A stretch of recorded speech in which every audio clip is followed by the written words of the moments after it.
if you play video games, if you watch anime, keep your mouth shut. Are adults really watching anime? It attracts a large proportion of people who are on the spectrum. No, but I want to watch anime. Fuck that garbage. It's fucking cringe, bro. It's a cartoon that you're watching, you're a grown-ass man. It's like, that's weird, bro. Adult children. To me personally, it's kind of uncomfortable. Degenerate, low IQ, You're at least slightly brain dead. edgelord wannabe losers.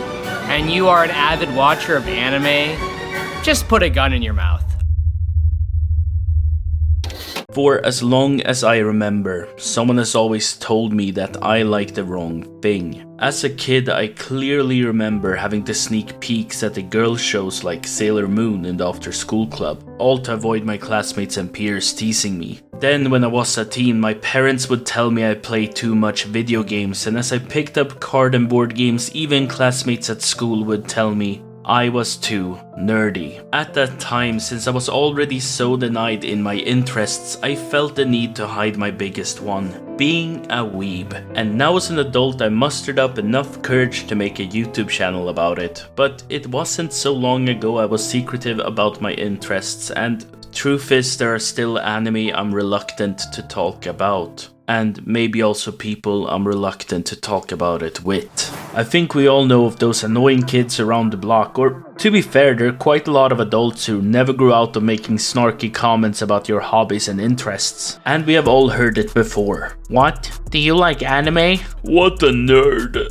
Like oh my god, you're such a loser. But maybe the worst comments are the more personal ones. The ones looking down on you. Unless it's my personal favorite about smells, because that at least proves, they've been dedicated enough to research the anime community. But even then, they don't understand, and maybe they don't even want to understand what anime is about. For many, the interaction they had with anime comes from their childhood, potentially mixed with some of the previously mentioned drama surrounding the anime community. Not to mention the more extreme stuff, but more on that later. The point is that they have a very small and negative idea of what anime is, while in reality, anime is so much more. In fact, let me teach you a little trick I've used to prove to people just how nuanced anime can be. Now, you can do this with almost any anime, but for its full effect, I would recommend choosing a seinen, aka an anime for adults. What you do is you take your skeptical friend, colleague, whatever really, and you explain the plot of the anime. However, it's very important you don't tell them it's an anime until you're done explaining the plot. Once you're done explaining, you will most likely notice their interest is pretty high. Granted, you had the common sense to recommend something you think they would have enjoyed and not just something you enjoyed. Of course, you have to tell them it's an anime, and when you do, the worst case, which unfortunately is very likely, is that they will lose a bit of interest and not watch it, but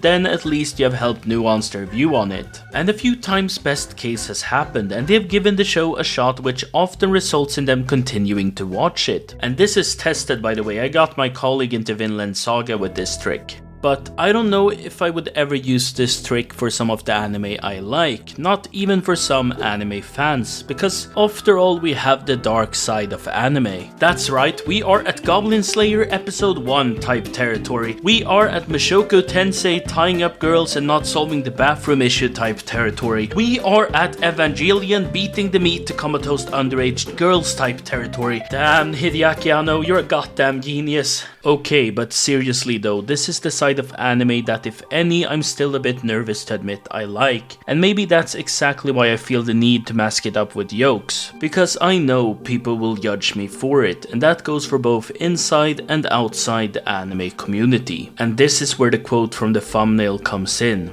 Do you like that? You are disgusting. And that is only the beginning. I have had my fair share of wild accusations of anything from a creep, racist, to P-word. And that last one is only for using the word lolly to describe Rebecca from Cyberpunk. And sure, as a YouTuber, some hate is unfortunately to be expected, but some of this happened before I ever started my YouTube channel, and was ultimately one of the reasons for why I was being so secretive about my interests. It feels like sometimes maybe people don't want to understand the appeal of darker elements in a story and rather judge it than try to understand its value, because it's not about the elements themselves, it's what they add to the story. Goblin Slayer episode 1 works in a great way to shatter the illusions we carry from other adventure shows about what adventuring is really like. Rudius from Mushoku Tensei doing a bunch of horrible stuff helps remind us, the audience, that he isn't a hero for justice but just a troubled guy who got isekai'd. And Evangelion's infamous beat the meat scene is an amazing meta commentary on some of the people who consume Evangelion, and what all these shows have in common is that their dark element helps their stories and world building. However, in terms of the morality of all the horrible stuff going on, my simple answer will be: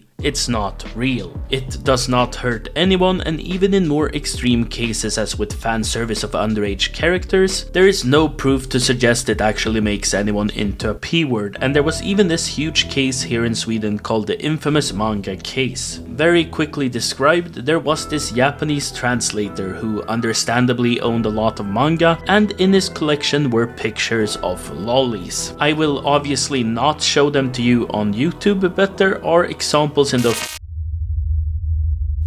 Anyways, when the police found it, he was taken to court for CP possession, and he fought the decision all the way to the highest court, where he was freed. In terms of the debate afterwards, people actually seemed to be more on the side of allowing the doujinshis to exist, with comments from a psychologist researching CP talking about the dangers of limiting fantasy, different organizations speaking up about limiting art, and ultimately everyone seemed to agree that it's way more important to focus on actual children. This, however, is still a very debated topic, including Vice News' slanderous take on the Japanese manga industry. Like, let's put aside the incredible generalization of what manga is, how insane isn't it that Vice News gave a platform to literal P-words where they could blame a fictional work for their crimes? It's quite honestly disgusting, but anyways, I digress. The truth and point is that fiction is fiction, and if you start limiting it, the question becomes, where do we stop? And the truth is, for some people, it will never be enough. I don't like lollies, but what happens once you stop including that fan service? Well, the next question becomes why children have to get hurt overall, and then why even have people getting hurt? Hurting someone is certainly immoral, and it might even hurt someone's feelings. I realize I'm kinda on a slippery slope, but you catch my drift. So, the best thing in my opinion is to own it. There is sadly no grand moral justification I can give you, but that's okay. As long as it does not hurt anyone and isn't illegal, you don't have to defend your interests.